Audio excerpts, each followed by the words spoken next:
25 soldiers dead in a single day, not in a war zone, not on a foreign battlefield, in their own country, hunted down by a cartel that had just lost its leader and was making every person who pulled the trigger pay for it. The morning after Mexican special forces killed El Mencho, the most wanted drug lord on the planet, Mexico's defense secretary stood at a podium in the National Palace. Yeah, he had spent the previous day describing with pride how his soldiers had cornered Aleno in the undergrowth of the Jalisco Mountains. Now he was accounting for the 25 who would not come home. And the man who commands the entire Mexican military who stood there in full dress uniform with every medal and every decoration was holding back tears. That moment tells you everything you need to know about what really happened to the soldiers who killed El Mencho. You know, they completed the most significant anti-cartel operation in a generation. They eliminated the most wanted man in North America, and within 24 hours their brothers were dead, their families were threatened, and the cartel they had just decapitated had set 20 states on fire. This is their story, and it is not the one you heard in the victory speeches. Let's start with the operation itself, because to understand what happened to these soldiers after, yes, you need to understand what they walked into that morning. Around February 20th, 26, Mexican military intelligence had been tracking a trusted associate, a confidant, connected to one of El Mencho's romantic partners. That associate escorted the woman to a secluded forested property outside Tapalpa, a small mountain town about 130 kilometers southwest of Guadalajara. She met Al Mencho there. On February 21st, she left. He stayed, and that was the window that 15 years of intelligence work had been waiting for. U.S. intelligence, including contributions from American agencies working through a joint interagency task force operating under U.S. Northern Command, provided what officials described as critical additional targeting information that confirmed El Mencho's exact location on the property. But every official on both sides of the border was unequivocal about one thing: not a single American boot touched Mexican soil. The planning, the command, the execution, entirely Mexican. Or in the pre-dawn hours of February 22nd, elite units from the Mexican Army and National Guard moved into position around the wooded compound. 6 helicopters provided air support. Ground forces encircled the perimeter, cutting off every viable escape route. When they moved in, CJNG gunmen opened fire immediately. What followed was described by officials as a violent and sustained confrontation across multiple positions on the property, where 8 of Aleno's personal guards were killed in the initial exchange. A military helicopter was struck and forced into an emergency landing in nearby Sula, and Mencho himself, along with 2 bodyguards, broke from the main compound and attempted to flee into the dense wooded terrain surrounding the property. Special forces pursued them. In the exchange that followed, all 3 were seriously wounded. They were secured, airlifted by helicopter,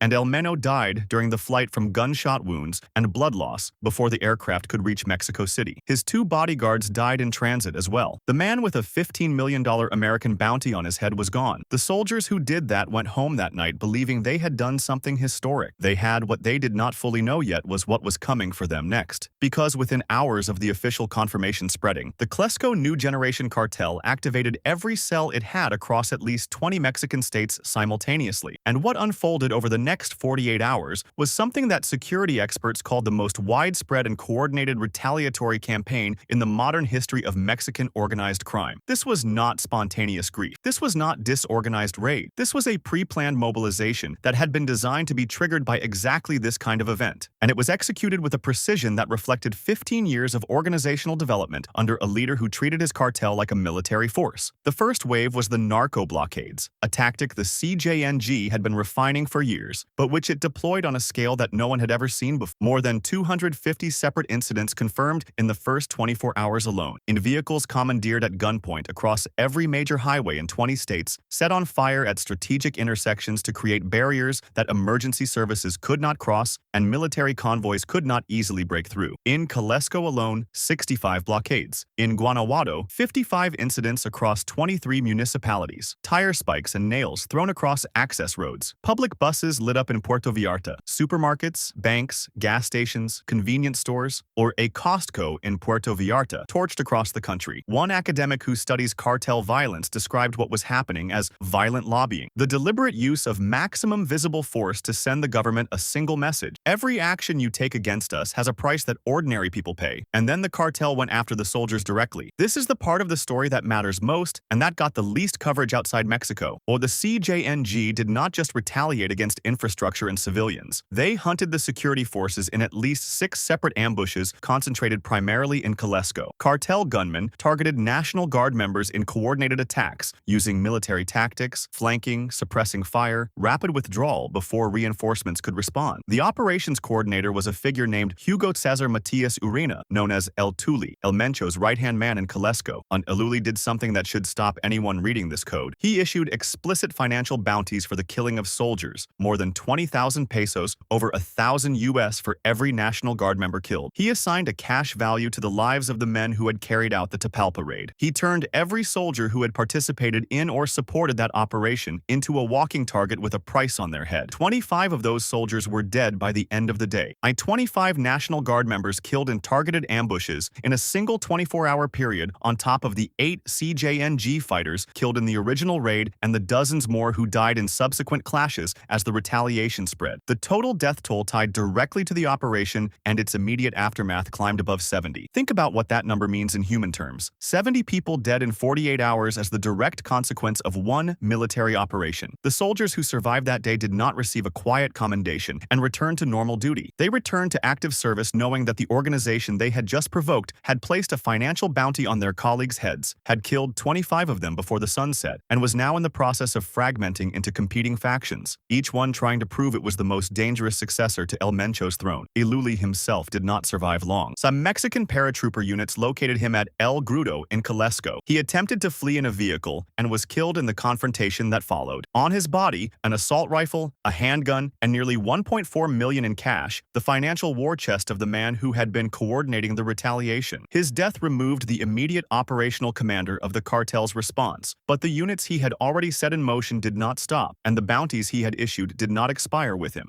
The soldiers who had been at Tapalpa, who had tracked El Mencho through the woods, who had secured the compound and loaded him onto the helicopter, they were still targets. They will continue to be targets. That is the reality of what it means to be a Mexican soldier who participated in the operation that killed the most feared drug lord in the Western Hemisphere. You do not get to put down your weapon and live quietly. You put down your weapon and pick up a different kind of fear. For ordinary people caught in the middle of all this, the residents of Guadalajara, the tourists in Puerto Vallarta, the families in 20 states who had nothing to do with any of it. The 48 hours after El Mencho's death were among the most terrifying of their lives. Guadalajara, Mexico's second-largest city, became a ghost town overnight. Streets that are normally packed with traffic and people went completely silent except for the sound of military convoys. And in some neighborhoods, distant gunfire, schools canceled with no reopening date, public transport suspended, businesses shuttered, parents locked inside with their children trying to explain what was happening outside. In Puerto Vallarta, a resort city where American and European tourists go to relax on the beach, the scene was something no vacation itinerary prepares you for. One American resident described being out that morning when a gunman ran at his vehicle with a weapon pointed directly at the car. He and his husband were forced out at gunpoint. The car was taken, had something thrown into it, and exploded. They ran in separate directions. He was pulled to safety by a stranger who threw open a car door as he passed. His husband found refuge in a church where the priest sheltered survivors in an adjacent orphanage. This was not a remote conflict zone. This was a beach town where people go to escape their problems. And the cartel turned it into something that looked like a war film set in the span of a single morning. Comment below when you hear a story like that from a tourist who just happened to be in Puerto Vallarta that day. Does it change how you think about what cartel violence actually means for real people? Because I think it should. Narcomantas, the large cloth banners the CJNG uses to communicate publicly, began appearing across tourist areas, including Puerto Vallarta, a warning of reprisals against American tourists and U.S. government officials in response to perceived American involvement in the operation. Leaked internal communications, unverified but widely circulated, claimed the cartel was ordering preparation for all-out war and setting deadlines for the Mexican government to hand over those responsible for El Mencho's death. The U.S. Embassy issued urgent shelter-in-place advisories for American citizens across multiple affected states. Hundreds of distressed Americans called the embassy for assistance. Multiple analysts warned that because the operation had been publicly acknowledged as a joint U.S.-Mexico effort, American citizens in Mexico had potentially become targets for cartel revenge. The CJNG knew the United States had helped find their leader. They were explicit about their anger, and the soldiers who carried out the raid, and by extension, and any American perceived as connected to it, were living inside that anger in real time. Now, let's talk about what this operation actually cost Mexico, not just in lives, but in terms of what it triggered inside the cartel itself. Because the experts are unanimous about something that is not making it into most of the victory coverage, removing El Mencho did not weaken the CJNG, it destabilized it. And a destabilized cartel of this scale is not less dangerous. And it is more dangerous in different ways that are harder to predict and harder to contain. El Mencho was, by every account of people who studied him closely, a dictator within his own organization. Unlike El Chapo or Elmo Zambada, who allowed regional commanders significant operational autonomy. El Mencho controlled every aspect of the CJNG's operations personally: logistics, money laundering, drug production, territorial decisions, internal discipline. Nothing happened without his knowledge and his authorization. That level of centralized control is what made him so difficult to replace and what made his removal so immediately destabilizing. When you take out a leader who delegated authority, the organization adjusts. When you take out a leader who delegated nothing, you leave 36 semi-independent factions, each with its own armed capacity, its own revenue streams, its own regional commanders, suddenly competing for the position at the top with no agreed succession process and no institutional mechanism for resolving the competition except violence. That is where the CJNG is right now, and the soldiers who executed the Tapalpa raid are the ones who will be on the front lines of whatever comes next. The historical record on this is not encouraging. Every major cartel decapitation operation in the past 36 years has produced the same result, or short-term disruption followed by medium-term intensification of violence as successor factions compete for dominance. When Felix Gallardo was arrested in 1989, the drug trade fragmented into multiple competing organizations and the violence increased. When the Tijuana cartel was dismantled, its replacements were more violent. When El Chapo was extradited to the United States in 2017, fentanyl production did not drop. It accelerated. The Sinaloa cartel continued operating, and the product kept flowing. Over 100,000 Americans died of overdoses last year. A substantial proportion of those deaths linked to fentanyl that Mexican cartels produced. Eleno's removal does not change the supply chain. It changes who controls it, and the competition to establish that control among over 3 dozen CJNG factions, plus rival organizations watching from the outside, will produce violence that may be less visually dramatic than burning highways and airport evacuations,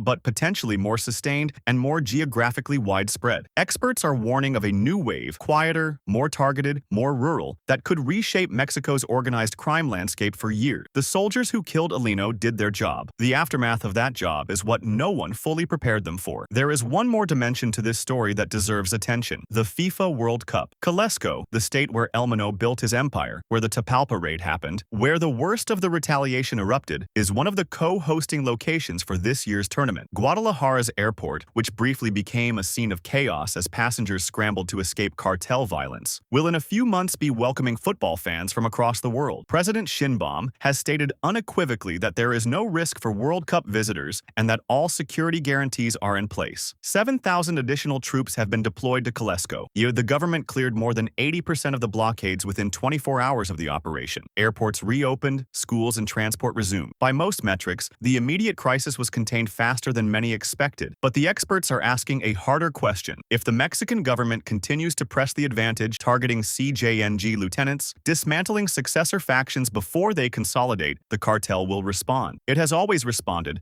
and the presence of tens of thousands of international visitors in Guadalajara creates a target environment that did not exist during previous operations. Whether the equilibrium holds through the tournament is one of the defining security questions facing Mexico in 2026. The soldiers who carried out the Tapala raid will be part of the force trying to ensure that it does. So what really happened to the soldiers who killed El Mencho? They walked into the Jalisco mountains before dawn on February 22nd and accomplished something that intelligence agencies on 2 continents had been trying to do for 15 years. They found the most elusive and most dangerous drug lord in the Western Hemisphere. They cornered him, they secured him, and they watched him die on a helicopter before it could reach the hospital. The defense secretary wept at the podium when he talked about them the next morning, not because the operation had failed, but because 25 of their National Guard brothers had been killed in retaliation within hours of the victory, because the cartel had placed financial bounties on the heads of everyone who pulled the trigger, and because the man who leads the entire Mexican military understood that the soldiers standing behind that operation were now living inside a war that had just gotten more complicated, not less. They did not get a quiet ending. So they got a continuation of operations of risk of the same war against an organization that has already proven it can absorb the loss of its founder and keep fighting. El Mencho is dead. The CJNG is not, and the men and women who went into those woods in Tapalpa will carry the weight of that morning and everything it unleashed for the rest of their lives. If this video gave you a clearer picture of what really happened after the raid, I hit that like button and share it with someone who needs to understand what is actually going on in Mexico right now. Subscribe and turn on notifications because we are going to keep following this story as it develops. And drop your thoughts in the comments. Do you think Mexico can hold the peace before the World Cup?